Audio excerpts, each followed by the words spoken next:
నమస్తే అండి, నేను మీ స్వాతి. వంట చేసి చూద్దాం ఛానల్కి స్వాగతం. ఇంట్లో కూరగాయలు లేనప్పుడు సింపుల్గా టేస్టీగా కొబ్బరి పెరుగు పచ్చడి ఎలా తయారు చేసుకోవాలో చూద్దాము. ముందుగా పచ్చి కొబ్బరిని తీసుకొని సన్నగా కట్ చేసి మిక్సీ జార్లో వేసుకోవాలి. 4-5 పచ్చిమిర్చి, 1 టేబుల్ స్పూన్ ఉప్పు వేసుకొని మెత్తగా మిక్సీ పట్టుకోవాలి. ఒక బౌల్లోకి 1 కప్పు పెరుగు వేసుకొని ఉండలు లేకుండా ఇలా మిక్స్ చేసుకోవాలి. ఇలా మిక్స్ చేసుకున్న తర్వాత మనం ముందుగానే మిక్సీ పట్టి పెట్టుకున్నాం కదా కొబ్బరి పేస్ట్ని ఇందులోకి వేసుకొని కలుపుకోవాలి.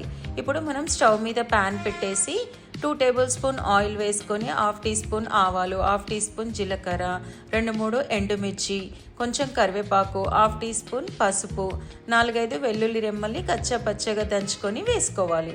ఇది ఒకసారి మిక్స్ చేసుకున్న తర్వాత మనం పెరుగు పచ్చడిలోకి ఈ పోపునంతా వేసేసుకొని మిక్స్ చేసుకోవాలి. ఇలా మిక్స్ చేసుకుంటే మన కొబ్బరి పెరుగు పచ్చడి అనేది రెడీ అవుతుంది. చూడండి, ఇలా ట్రై చేయండి, చాలా బాగుంటుంది.